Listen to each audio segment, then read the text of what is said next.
The story begins at a model show. Suddenly, one of the models' vision goes completely blurry. Panicked, she rushes into the audience and grabs a water bottle from a woman, drinking it greedily. Then, without warning, she starts attacking people. The chaos spreads outside, where she fights with the paparazzi, her movements wild and unpredictable. She leaps onto a motorcycle and flees the scene. Her driving is violent, reckless, completely out of control.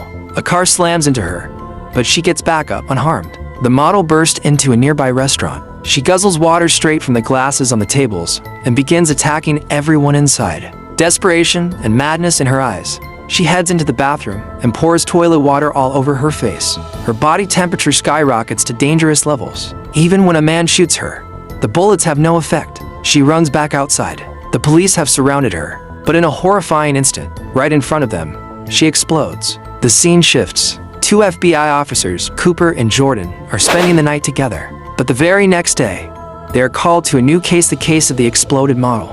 They watch footage from the show only 2 days earlier. 6 months ago, a similar explosion occurred in London. A month after that, the same thing happened in Berlin. And now, for the first time, they are able to connect the dots. Jordan and Cooper stare in shock at the videos. The implications are terrifying. The scene shifts again. A young man named Jeremy is chatting with a girl in an online chat room. He donates $20 to her, hoping to impress her. But she abruptly ends the chat and moves into a private conversation. Tears begin streaming down Jeremy's face. He storms outside, his emotions boiling over, and gets into an argument with his mother. Jeremy does not want to go to school. He hates school. Jeremy had already tried desperate solutions. He had ordered a pump to increase his size, but using it only caused painful side effects. Ashamed and frustrated, Jeremy wrote about his experience in an online chat room. That was when a stranger replied. He claimed there was another solution, a better one. Meanwhile, the FBI agents arrived to examine the exploded body. During the blast, the victim's temperature had risen so high that the internal organs were completely destroyed. The doctors were baffled. There was no trace of any chemical agent, no drugs, no poison, nothing. Even stranger, the body was still burning hot, 175 degrees. The doctors had no explanation. They labeled it an unknown virus. Elsewhere, Jeremy arrived at a plastic surgery center. The doctors studied him carefully, then smiled. He said he could turn Jeremy into a Chad. Right now, he explained, Jeremy was an incel, someone who tried and failed, again and again, and that failure was slowly driving him insane. Jeremy already knew he was unattractive. The world reminded him every single day, but the doctor told him this was not his fault. He blamed it on genetics, on bad chromosomes passed down from his parents. Then he made a promise. He said he had changed the lives of many people just like Jeremy. He explained that Chads were the most desirable men in modern culture, and the difference between Jeremy and them was only a few millimeters of bone. It was his bones, the doctor claimed, that stood between him and the happiness he deserved. At the same time, Agent Cooper noticed a pattern. The 3 victims who had exploded all shared one thing in common. Each of them had undergone sudden, extreme body transformations, and shortly after, they had all become models. Other than that, there was no connection. Meanwhile, Jeremy, freshly altered by surgery, walked into a bar. For the first time in his life, women noticed him. A group of girls bought him a beer. They waved him over. They laughed with him. Jeremy danced, overwhelmed by attention. But after drinking too much, he became sick. When he finally looked around, the girls were gone. They had left him with the entire bill. Humiliated and furious, Jeremy stormed back to the plastic surgery center. He pointed a gun at the doctor and accused him of lying. The terrified doctor begged him to calm down. He said there was still one more option, one final tool. He promised it would make Jeremy perfect. The doctor booked a hotel room and took Jeremy there. Inside, he told him to lie down. He said someone would arrive in 2 minutes. A woman named Claire soon appeared. Jeremy was pulled into a confusing and overwhelming encounter. Nothing felt normal. When Jeremy woke up, Claire was gone. His body was drenched in sweat. His temperature had risen to dangerous levels. He could barely stand. He called reception and ordered water, painkillers, and a thermometer. When he checked his temperature, his heart stopped. 118 degrees. Suddenly, his body seized. Pain tore through him. His form began to change in unnatural ways. After a long, agonizing transformation, something new emerged. Jeremy was no longer the same. He was stronger, perfectly built, and impossibly handsome. Elsewhere, the FBI uncovered a terrifying truth. This virus was more contagious than Ebola, and it spread through bodily fluids. Hundreds, possibly thousands, could already be infected. Because of that, Cooper and Jordan are sent to Venice. A model there has been ritually murdered, and she tested positive for the virus. The next day, they arrive in the city. The virus is not airborne, but everyone is still taking extreme precautions. The body belongs to the same woman, Claire. The killer left her in a horrifying state, and on the wall nearby, there is a strange symbol. It is an Egyptian hieroglyph, Nefer, a symbol that means beauty. The scene shifts to Rome. A man is being watched from the shadows. His observer is an assassin named Antonio. Antonio has been ordered to kill him. The reason is simple. The man stole a powerful serum and special boosters. They belonged to Byron Forrest, and Byron had reserved them for himself. Antonio carries out the hit without hesitation. Back with the FBI, Cooper and Jordan watch a recent video of the murdered model.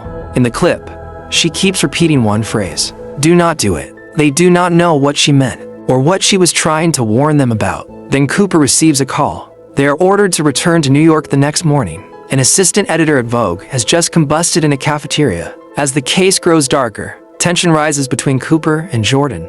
Jordan hesitantly tells him he is a good guy, but whatever they have needs to stay casual. Cooper's expression falls. Jordan adds that he sleeps around too. Cooper admits it. He says this job is a pressure cooker, and they both use distractions to survive it. He says he does not have time for romance. No long walks, no commitments, just enough release to throw himself back into the work completely. He believes that everything humans do, from the moment they hit puberty to the moment they die, revolves around one thing. Jordan shakes her head. She says the world is already on fire. Her attention drifts to a man sitting across the restaurant. Cooper leans in to kiss her, but he stops and walks away. As he leaves, Jordan thanks him for being her best friend. The moment Cooper exits, the man approaches Jordan. Outside, Cooper is suddenly attacked by two men. He fights back and tries to escape, but they do not stop chasing him.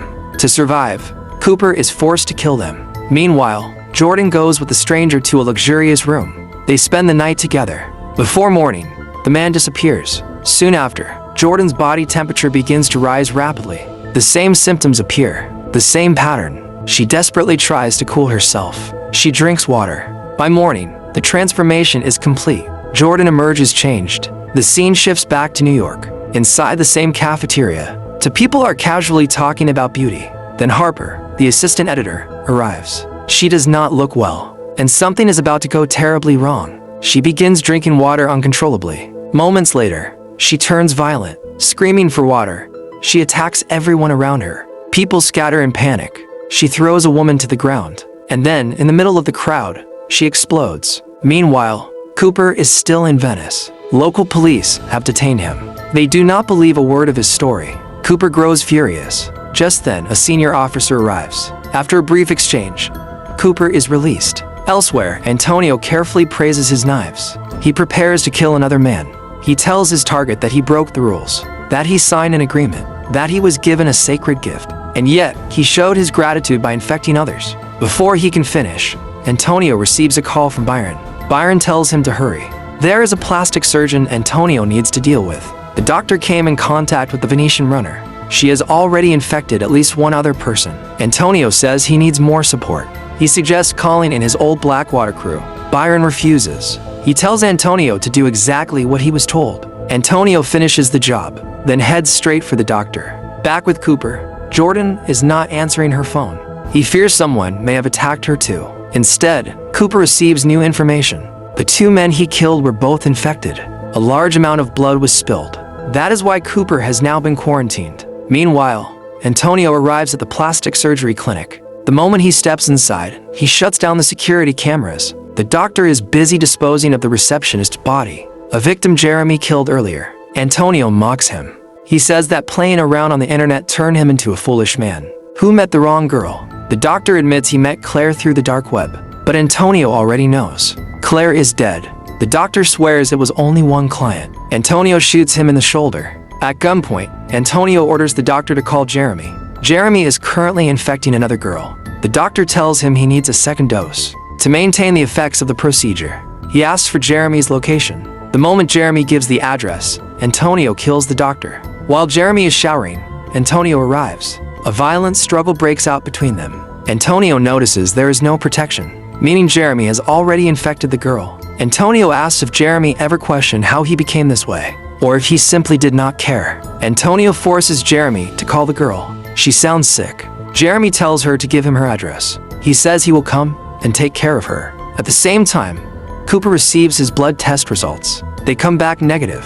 Antonio and Jeremy arrive at the girl's house. She does not answer the door. Antonio unlocks it with one of his devices. They hear movement upstairs. In the bathroom, there is blood everywhere. The girl has transformed too. She suddenly attacks them. Jeremy grabs a pan and strikes her. The girl is dead. Afterward, Antonio points his gun at Jeremy. Jeremy protests. He says he saved Antonio's life. Antonio does not listen.